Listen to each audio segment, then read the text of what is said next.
I stood in front of the house I'd built for 30 years, holding a for sale sign in my trembling hands. My heart pounded as I heard screaming from inside. "Dad, you can't sell this house!" My daughter burst out, eyes wild with panic, looking like someone who'd just lost everything. Have you ever discovered that someone close to you was plotting something behind your back? Please leave a comment and share your thoughts with me. But why would a daughter be so terrified when her father decides to sell his own house? Why was she acting like this house belonged to her? In that moment, I realized a horrifying truth I'd been blind to for months. 6 months. That's how long it took for my own house to become unrecognizable. Tell me where you're watching from, because I want you to understand something. When Jessica and Mark first moved in after Margaret's funeral, I thought it was temporary, just until they got back on their feet, you know? Mark had lost his construction job, and Jessica was struggling with her part-time work at the school district. I figured a few months, maybe 6 at most. Back then, I told myself it was temporary, just a helping hand during hard times. But deep down, something in my gut whispered, "Bob, you're not the captain of this ship anymore." The changes started small. I came downstairs one morning to find my coffee mug, the one Margaret bought me for our 20th anniversary, replaced with some generic white cup from a discount store. When I asked Jessica about it, she just shrugged and said the old one was chipped. I ran my thumb over the rim of the new cup, feeling the smooth curve where Margaret's lipstick stain used to linger. The new cup was soulless, like something pulled from a hotel breakfast line, disposable, forgettable. And maybe that was the point. I didn't argue. Maybe I was being too sentimental about a piece of ceramic. That's what I told myself anyway. Then they moved Margaret's keepsakes. I kept her jewelry box on our dresser, her reading glasses by her side of the bed, her favorite throw pillow on the couch. Little things that made me feel like she was still part of the house somehow. One day, I came home from grocery shopping to find everything boxed up and moved to the basement. The jewelry box wasn't just gone, it left a pale outline on the dresser, a ghost of where my life used to sit. When I opened the drawers, all I found was the stale scent of mothballs and emptiness. Jessica said it would help me heal faster if I wasn't constantly reminded of my loss. As if forgetting my wife of 38 years was some kind of healing process I should embrace. The real wake-up call came when I tried to access my filing cabinet. I kept all my important papers there. Insurance documents, house deeds, Margaret's will, my retirement fund information. The lock had been changed. I stood there turning that key, and it wouldn't budge. When I asked Jessica about it, she had this perfectly reasonable explanation ready. "Dad, you've been so forgetful lately. We're just keeping your important documents safe so nothing gets lost or damaged." Mark nodded along like he was some kind of expert on elderly care. Their concern felt practiced, rehearsed, like lines they'd memorized for this exact moment. That evening at dinner, I walked to my usual spot at the head of the table, the chair where I'd sat for every family meal in this house for 27 years. Ethan, my 8-year-old grandson, was already sitting there. When I hesitated, Mark spoke up. "We thought Ethan should sit at the big chair tonight, Bob. He's been such a good boy helping with the move." I ended up sitting at the side of the table like a guest in my own dining room. Emma, my 6-year-old granddaughter, seemed confused by the arrangement, but nobody explained anything to her either. The roast beef tasted like sawdust in my mouth. I tried to tell myself I was overreacting. These were small adjustments to make everyone comfortable. But late that night, I couldn't sleep. I kept thinking about the way Mark had looked at me when he said I should just relax and enjoy retirement, like I was some burden they were graciously tolerating. I got up and walked through the house, trying to find something that still felt like mine. My reading glasses had been moved to the kitchen counter. My tools were organized into boxes in the garage, labeled with Mark's handwriting. Even my favorite recliner had been moved to make room for a new entertainment center I'd never seen before. The next morning, I was taking out the trash when I noticed something sticking out of the garbage bag. Blueprints. My breath caught when I saw the title in bold. Playroom conversion. My office. My last private corner. The plans showed my desk removed, my bookshelf gone, the walls painted in bright primary colors.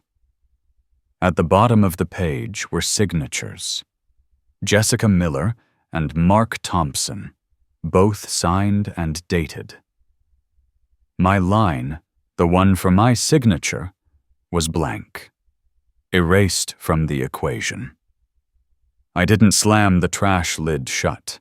Instead, I folded those papers carefully, like evidence in a trial I hadn't planned yet. I stood there in my driveway, holding those plans, and something cold settled in my stomach.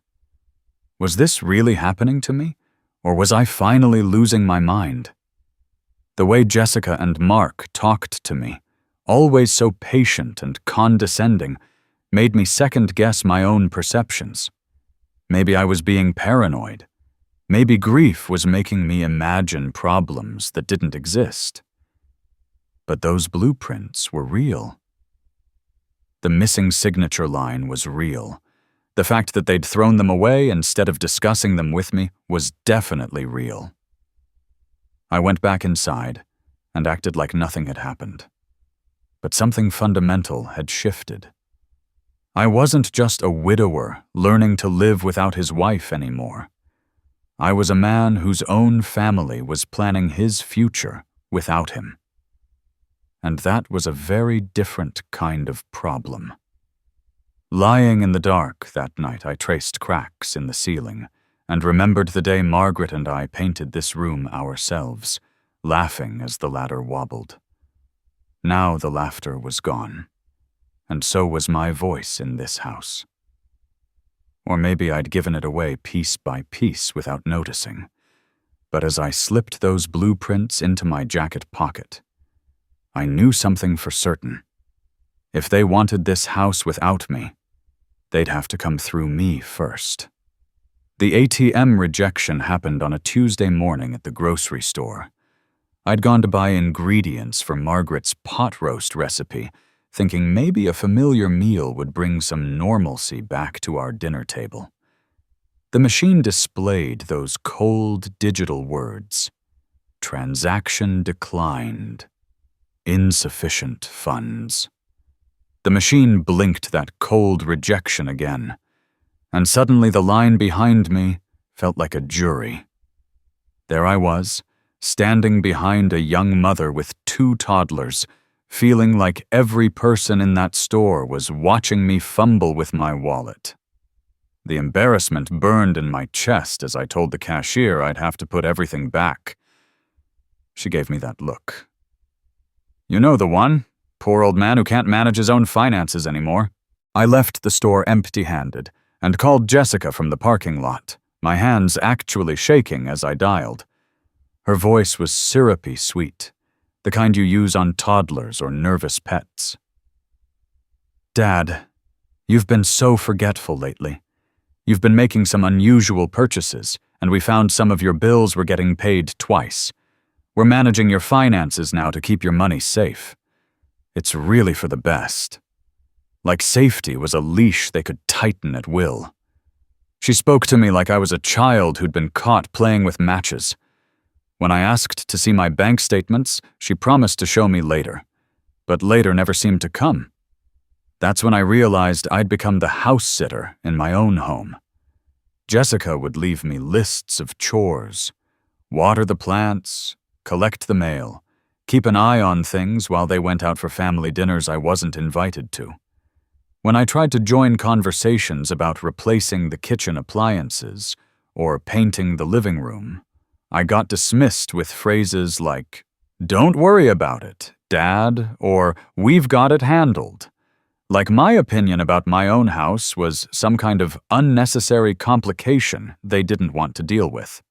I sat in the car for half an hour after that grocery store incident, watching families walk out with carts full of food, feeling like a ghost in daylight. People think death empties a house. They're wrong.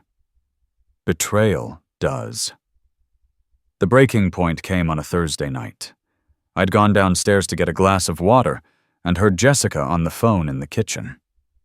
She was talking quietly, but the acoustics in that house carried sound better than she realized. I'd designed it that way so Margaret and I could hear the kids when they were babies. "He'll adjust to the assisted living place eventually," Jessica was saying. "It's really for the best. The house will be so much better without all his old stuff cluttering it up. We can finally make it look the way we want." I gripped the doorway so hard my knuckles whitened. I wasn't a father in her sentence. I was a problem to be solved. I stood there in the hallway, that glass of water forgotten in my hand, listening to my daughter plan my future like I was already dead.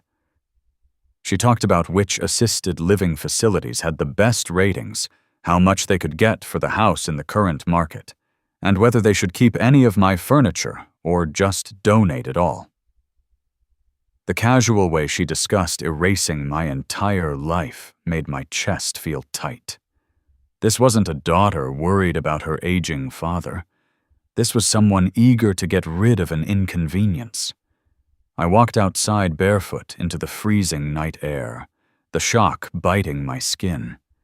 If they thought I'd go quietly, they didn't know the man who built this house nail by nail. The next morning, I noticed the family photo in the living room had been changed. For 20 years, that spot held a picture from Jessica's college graduation. Margaret and I flanking our daughter, all three of us smiling in front of the university library. It had been replaced with a recent photo of just Jessica, Mark, and the children at some amusement park. Our faces had been completely erased from the family narrative, like we'd never existed at all. The message was clear. The past was being rewritten, and we weren't part of the new story. That afternoon, while Jessica was at work and Mark was job hunting, I managed to log into my bank account on the computer. What I found made my hands shake worse than they had at the grocery store. Large withdrawals, each one coinciding perfectly with Jessica and Mark's recent talk about necessary home improvements. A new 65-inch television, furniture for the kids' rooms, a down payment on the minivan parked in my driveway, thousands of dollars spent without my knowledge or consent, all from the account I'd built over 40 years of steady work. I printed out 3 months of statements and sat at the kitchen table, adding up the unauthorized spending. The total made me feel sick. They weren't just stealing my house. They were systematically draining my retirement savings while planning to institutionalize me. And they were doing it all with such casual confidence, like they'd already decided I was too old and confused to notice or fight back. The numbers didn't lie, even if my daughter did. That's when I remembered David Ross. Margaret and I had known him and his wife Carol for over 20 years. He'd handled our wills, helped us with the house purchase, even represented us when the city tried to claim part of our backyard for a drainage project. He'd retired from law practice 5 years ago, but he still took calls from old friends. I found his number in Margaret's address book, the one with her careful handwriting that I could never bring myself to throw away. I sat there holding that phone number, staring at those bank statements spread across my kitchen table. My fingers hovered over David's number. If I dialed, the next chapter of my life wouldn't just be different. It would be a war. When David's voice came through the line, something in my chest unclenched. No judgment, no questions like, "Are you sure?" Just a steady promise. "I'll be there tomorrow morning while they're at work, Bob.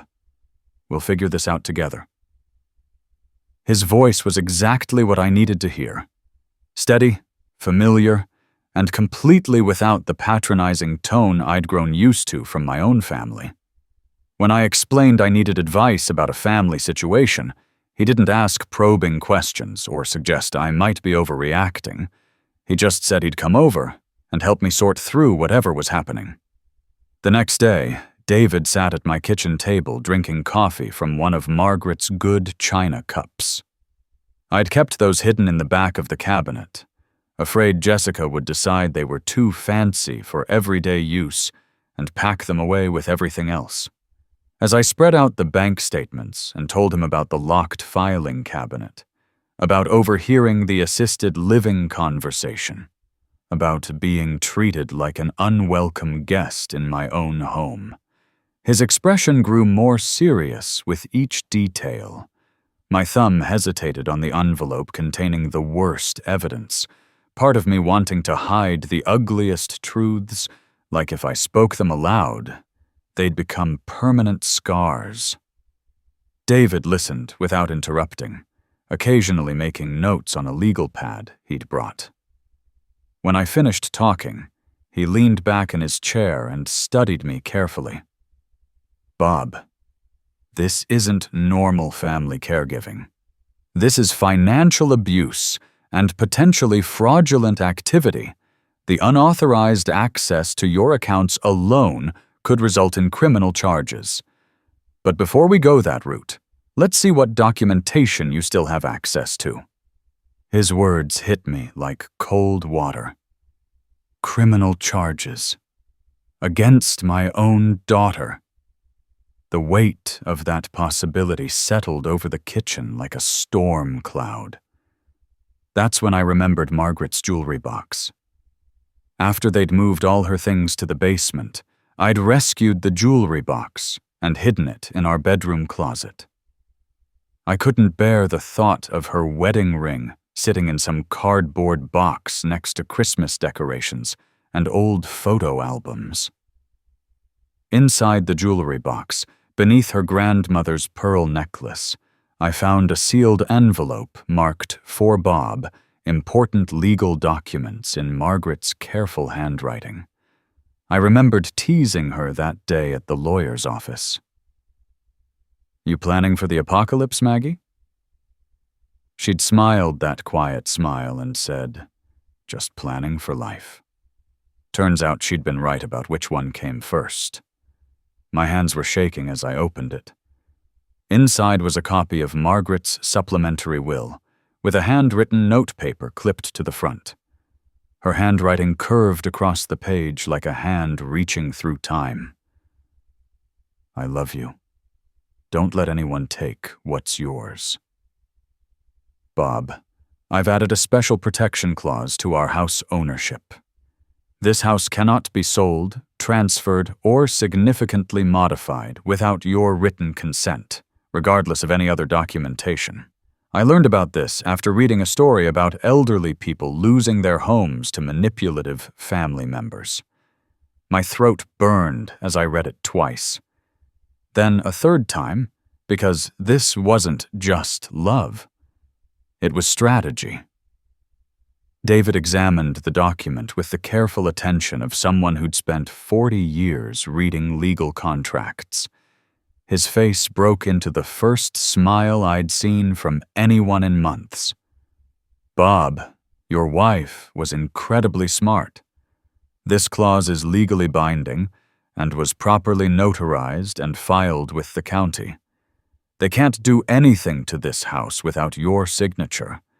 You have more power than they realize. They've been operating under the assumption that you're powerless. They're wrong. For the first time in months, I felt something other than confusion and helplessness. Hope didn't feel soft. It felt sharp, like a blade I hadn't realized I was still holding. The fog of depression and doubt that had been clouding my thoughts began to lift. Margaret had protected me, even after death. She'd seen this possibility, and made sure I'd have a way to defend myself. I looked at David across that kitchen table, in the house I'd helped wire when we built it, surrounded by the evidence of my daughter's betrayal. And I felt something I hadn't felt since Margaret's funeral. Not just hope. Power. Real, solid power that I could use to fight back against people who'd mistaken my grief for weakness. David started outlining a plan. He would prepare official legal documentation to confront Jessica and Mark with their financial improprieties. The letter would remind them of the house's true ownership situation and demand immediate cessation of all unauthorized financial activities. We'd give them one chance to make this right before pursuing criminal charges. But as we talked, I started forming my own plan. Something David didn't need to know about yet. Something that would send a message louder than any legal letter ever could. Jessica and Mark had been counting on my weakness, my grief, my desire to keep the family together at any cost. They'd been wrong about the first two, and they were about to learn they'd miscalculated the third as well. I wasn't the same grieving widower who'd let them move in 6 months ago. I was a man who'd found his backbone again, and I was ready to use it.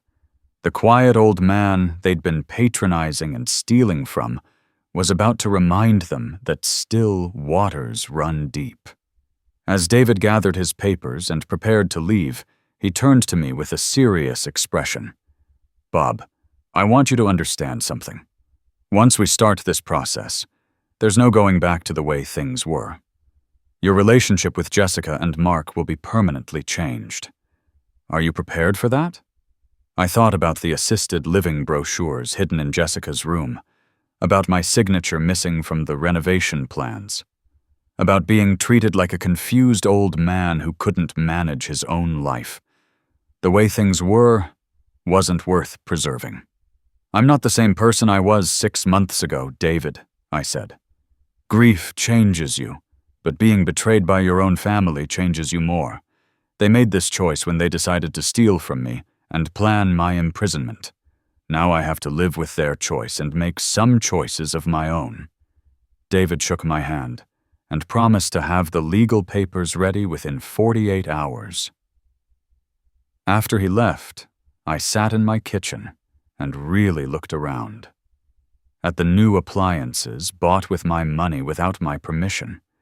At the empty spaces where Margaret's things used to be. At the family photo that no longer included us. As David drove away, I stared at the empty street and thought, if they want a war, they just handed me the first bullet. I woke up before dawn, the kind of morning where silence feels like it's holding its breath. Margaret's photo sat on the nightstand, her eyes steady as if asking, "Are you ready, Bob?" My answer wasn't in words. It was in the envelope I'd signed yesterday, a weapon disguised in legal print. The certified mail arrived like an artillery shell wrapped in brown paper. Heavy. I could almost hear the fuse sizzling as Jessica signed for it.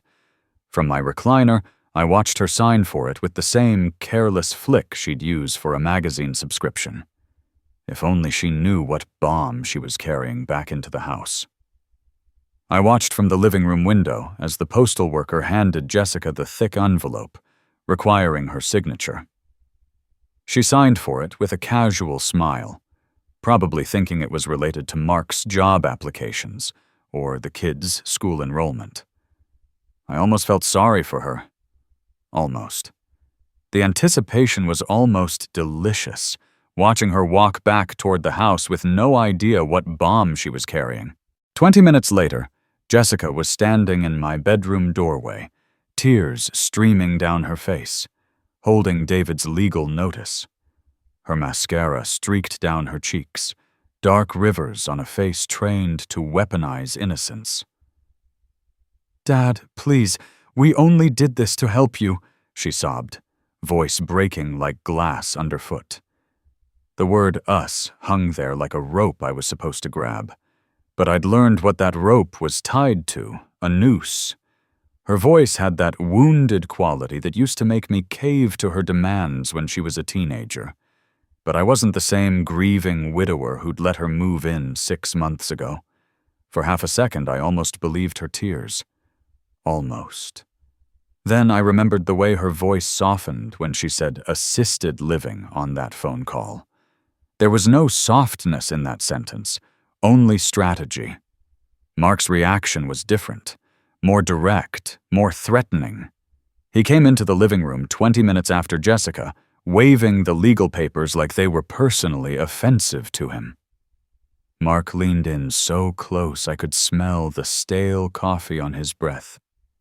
His voice dropped low. Silk over steel. "Lawyers make family problems ugly, Bob. You sure you want to play that game?" His eyes didn't blink when he said it. The way he said it made it clear he wasn't talking about regret in some abstract, emotional sense. He was making a threat about my reputation, my sanity, my credibility with anyone who might listen to my side of the story. I stayed calm, sitting in my recliner, the one piece of furniture they hadn't moved or replaced yet. "You've been treating me like I don't exist," I told them. "You've stolen my money and planned to steal my house. Now we handle this the proper way." My voice was steady, but inside I felt like I was vibrating with nervous energy. This was the first time in months I'd stood up to them directly. As they ranted, beneath the crumpled newspaper, a tiny red dot blinked like a sniper's laser. Every word they spit out now was ammo, loaded straight into my silent witness. Every word they said was now evidence, and they had no idea they were confessing to a digital witness. Jessica tried the emotional manipulation angle. "Dad, everything we did was for your own good.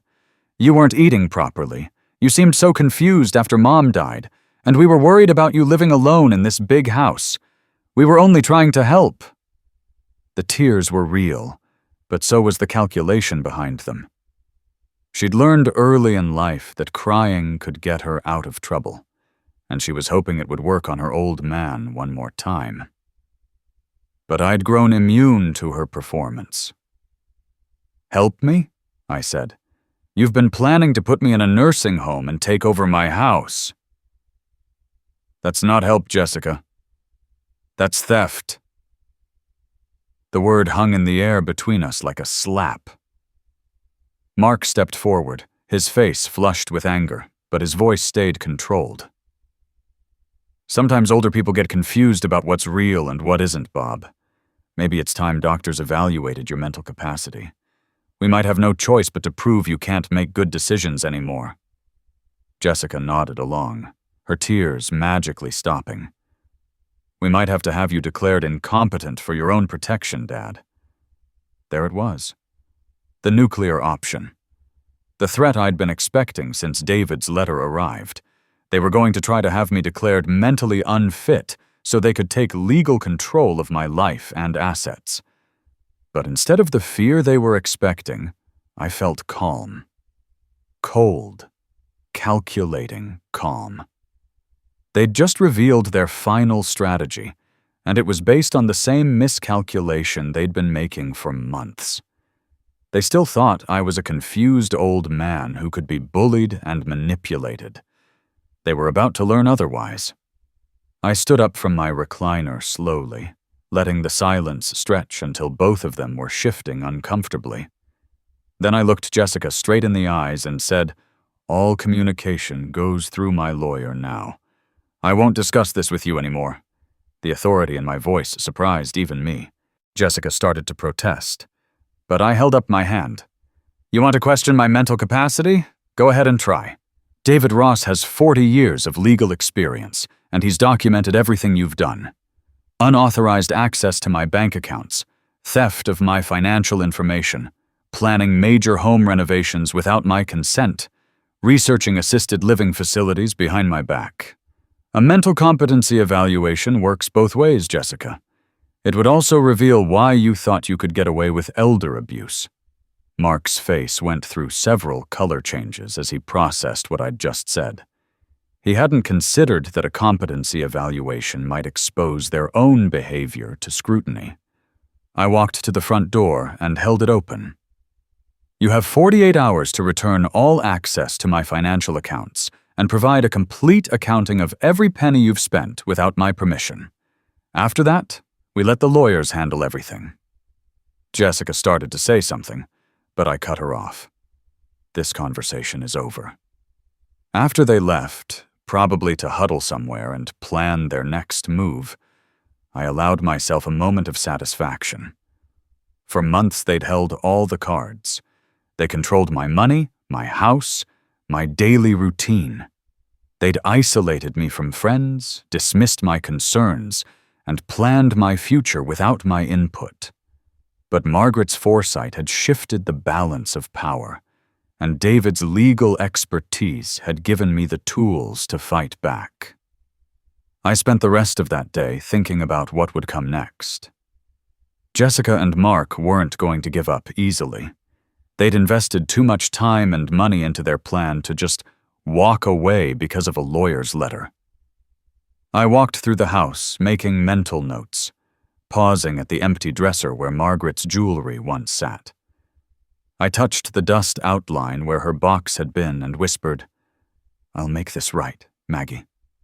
Then I packed a duffel with documents, keys, and one thing they didn't know I still had, a copy of the house deed with my name screaming from the top.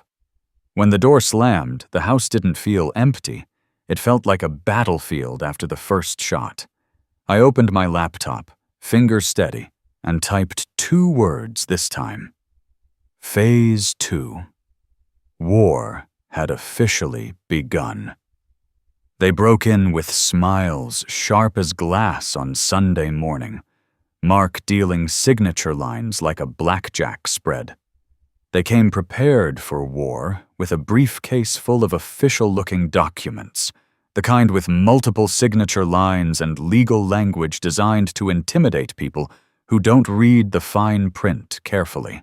Jessica hovered nearby with her most concerned daughter expression, while Mark spread them across my kitchen table with the confidence of someone who thought he was about to close the biggest deal of his life.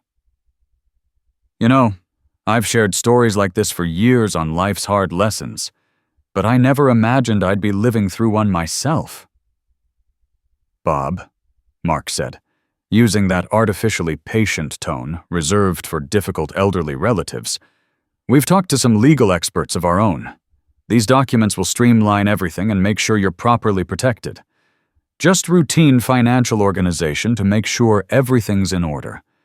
The words weren't just legal jargon, they were chains disguised as paperwork.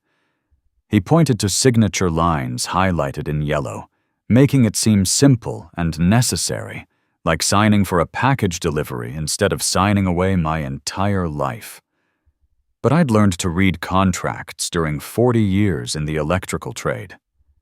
Contractors who couldn't understand legal language went out of business fast. These weren't routine financial documents.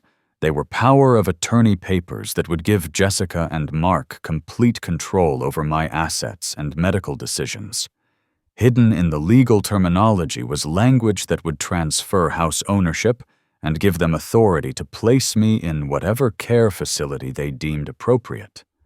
Every paragraph was designed to strip away another piece of my autonomy until nothing was left but their control over every aspect of my existence. I let my face sag into the perfect mask of frailty, eyes glassy with fake confusion. Inside, every synapse crackled like live wires. Let them believe they'd won, just long enough to hang themselves with their own rope. Just sign here? That's all I need to do? He smiled that condescending smile and nodded. Just sign here, Bob. It's for your own protection. Jessica chimed in with her sweetest voice. Dad, this will make everything so much easier. We'll handle everything. I picked up the pen, held it over the signature line while they leaned forward eagerly, then let silence grow until it felt alive between us before setting the pen down. One word. No.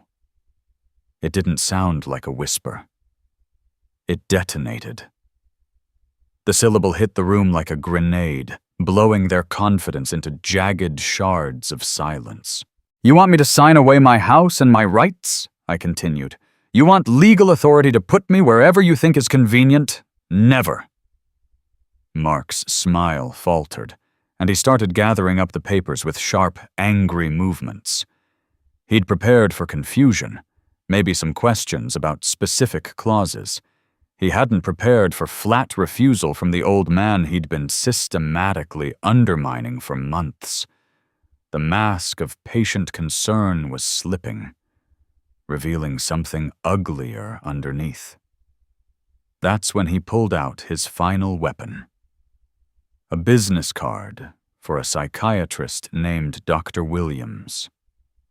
Bob, sometimes doctors need to step in when folks struggle, Mark said softly, sliding the card across the table like a bribe. Jessica chimed in, voice dipped in sugar. It's for everyone's safety, Dad. Hard choices, you know? Hard choices for them, a cage for me. Dr. Williams specializes in age-related cognitive decline. He could help determine whether you're still capable of making your own decisions. The threat was delivered with fake reluctance, like they were doing me some kind of favor by arranging my mental imprisonment. Jessica added her own threat, delivered with the same manufactured concern. Dad, if you keep being unreasonable, we'll have no choice but to prove you're not capable of managing your own affairs anymore.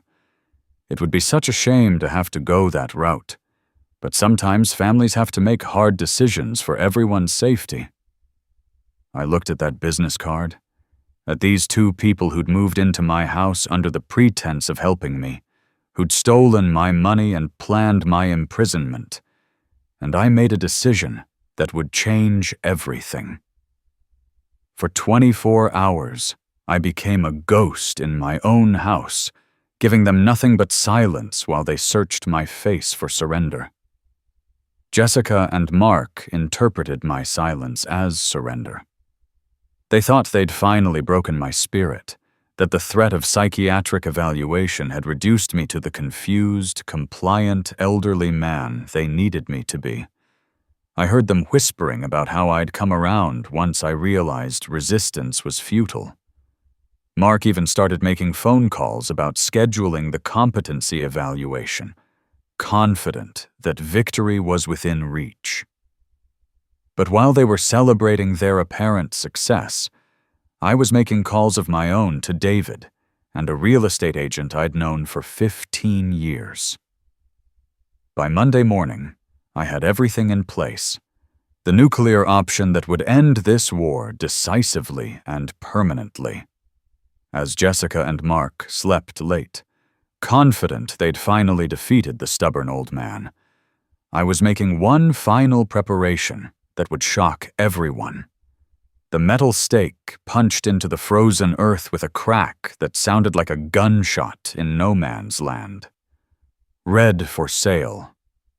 Letters screamed from the sign like a battle flag planted on enemy soil.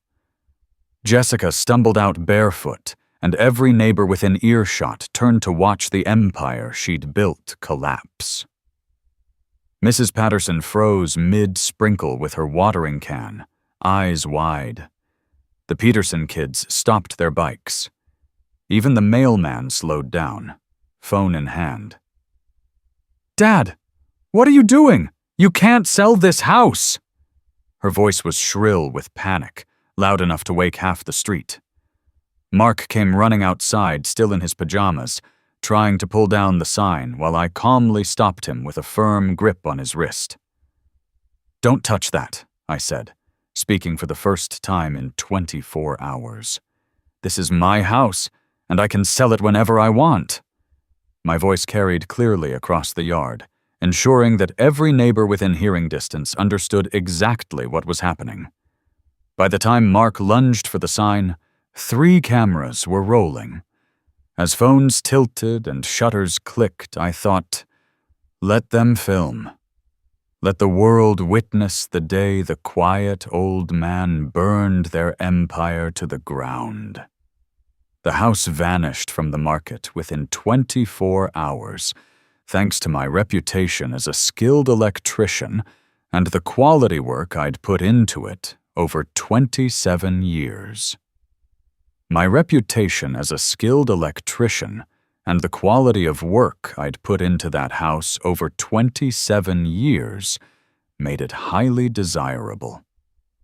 When word got out that Bob Miller's place was on the market, contractors and electricians who knew my work started calling within hours. An old friend from the trade, someone who'd worked with me on commercial projects for 15 years, offered the asking price after a 20-minute walkthrough. When I signed the acceptance papers, my hand didn't shake like I thought it would. But later, in the quiet, I stared at Margaret's anniversary mug and whispered, "I'm sorry, honey. I couldn't keep our house, but I kept our dignity." I accepted his offer immediately, much to Jessica and Mark's horror. They'd spent the week since the for sale sign went up trying different strategies to stop the sale, all built on the assumption that I still cared about maintaining their version of family peace. First came desperate pleading. Jessica gripped my forearm hard enough to leave marks. "Dad, think about the kids. Think about us starting over at 0. You can't burn it all down because you're angry." When emotional appeals failed, they tried practical arguments. Mark suddenly became very interested in house maintenance, claiming the roof needed work, and I'd lose thousands if I sold without expensive repairs. It was almost funny, listening to him suddenly discover problems in a house he'd been planning to steal just days before. Their final attempt came on Thursday morning, 2 days before the closing. Jessica arrived with Ethan and Emma in tow, using my grandchildren as emotional weapons. She'd clearly coached them, because 8-year-old Ethan looked up at me with big, sad eyes and said, "Grandpa, why don't you want to live with us anymore? Did we do something wrong?" That one almost broke me. Almost. But then I remembered overhearing Jessica on the phone, discussing which assisted living facility would be cheapest and most convenient. I knelt down to Ethan's level and said, "You didn't do anything wrong, buddy. Sometimes grown-ups make decisions that are hard to understand." Emma, my 6-year-old granddaughter, seemed confused by the whole situation. "Mommy says you're being mean to us," she said with brutal childhood honesty. I just hugged Emma and told her, "Sometimes people remember the same things differently, sweetheart." After they left, Mark made one final threat that revealed everything I needed to know about his character. Mark's jaw was tight enough to crack teeth. "Enjoy your little win, old man. But remember, families don't forget. We'll come for what's ours." His shadow lingered on my doorframe long after he left. I almost laughed. What's yours, I thought, was never yours to begin with. Word had spread through the neighborhood about what Jessica and Mark had attempted to do. Former friends started avoiding them at the grocery store. Their children's playmates' parents suddenly had excuses when scheduling playdates. Mark faced questions at his new job when his supervisor heard about the elder abuse situation from mutual acquaintances. The small community consequences of their behavior created a social isolation they hadn't anticipated. By the time the moving truck showed up, neighbors lined the sidewalks watching Jessica keep her head down, while Mark slammed boxes loud enough to echo defeat across the street. Meanwhile, I was experiencing freedom I hadn't felt since Margaret's death. With the house sale proceeds, I purchased a comfortable two-bedroom apartment in a senior-friendly complex near downtown. The apartment had floor-to-ceiling windows with a view of the mountains, was walking distance to the library and community center, and had a small workshop space where I could keep my electrical tools. For the first time in months, I was sleeping through the night. No more wondering if Jessica and Mark were going through my papers while I slept. No more watching my belongings disappear or get reorganized without my permission. I joined the senior center and quickly became popular, helping other residents with electrical problems and home safety issues. My expertise was valued and respected again. When Mrs. Chen's ceiling fan stopped working, she asked if I could take a look at it. When Mr. Rodriguez needed help installing a new light fixture in his bathroom, he knocked on my door with genuine appreciation for my skills. These people saw me as a capable person with valuable knowledge, not as a burden to be managed. Every conversation reminded me what it felt like to be treated with dignity and respect. 3 weeks after the house sale closed, I received a text message from Jessica. "Dad, please, can we talk? I think we made some terrible mistakes. Mark's gone back to his brother's place, and I'm struggling to manage everything alone. The kids ask about you every day." I stared at that message for a long time, sitting in my comfortable new recliner, looking out at mountains I could see clearly for the first time in months. Part of me wanted to respond immediately. The father in me wanted to fix Jessica's problems, to make everything okay like I'd done when she was a child. But I wasn't the same man who'd let her move into my house after Margaret's funeral. I was someone who'd learned the difference between helping family and enabling their worst impulses. I set the phone aside without responding and made myself a cup of coffee in my own kitchen, using Margaret's anniversary mug that I'd rescued before the house sale. The quiet in my apartment wasn't lonely. It was peaceful. For the first time since my wife's death, I wasn't just surviving each day. I was actually living again. I sipped coffee in my new apartment that night, phone buzzing with Jessica's message. "Can we talk?" I didn't reply. Not yet. Power isn't just having the last word. It's knowing when silence says more. 3 months later, the man in my mirror wasn't a ghost anymore, and my mornings began with sunlight pouring across the mountains instead of whispered plots in my kitchen. Every morning, I sat in my favorite recliner by the large windows, watching the sunrise paint the mountains in shades of gold and pink that Margaret would have loved. My small kitchen was organized exactly how I wanted it, with Margaret's good china displayed proudly instead of hidden away. My electrical tools had their own designated workspace, and I used them regularly to help neighbors who appreciated my 40 years of expertise. The complete collapse of Jessica and Mark's life had been swift and thorough, combining job loss, maxed-out credit cards, and social isolation into a perfect storm of consequences. Mark lost his new job when his supervisor learned about the elder abuse situation, eventually moving out and leaving Jessica to work 2 part-time jobs while caring for Ethan and Emma alone. Her book club quietly asked her to step down when the story became common knowledge, and volunteer organizations distanced themselves from someone who'd stolen from her elderly parent.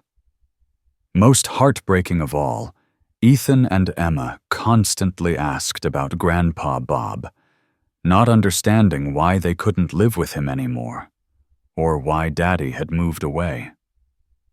Meanwhile, my life had flourished in ways I hadn't experienced since Margaret's death. I'd become a respected figure in my new community, leading electrical safety workshops at the senior center and helping other residents avoid contractor scams. I'd made genuine friendships with people who valued my knowledge and enjoyed my company. I'd even started dating Carol, a widow from the art therapy group who appreciated both my practical skills and my quiet sense of humor. I'd taken 2 trips that summer. One to visit my brother in Arizona, where we'd had long conversations about family, loyalty, and the difference between being used and being loved. Another to Yellowstone National Park, fulfilling a promise I'd made to Margaret that we'd see the geysers together someday. Standing at Old Faithful, holding a photo of my wife, and watching the water shoot skyward, I'd felt her presence more strongly than I had since her funeral. But the most important change was internal. I controlled every aspect of my finances and daily life again. No one questioned my decisions or treated me like a burden.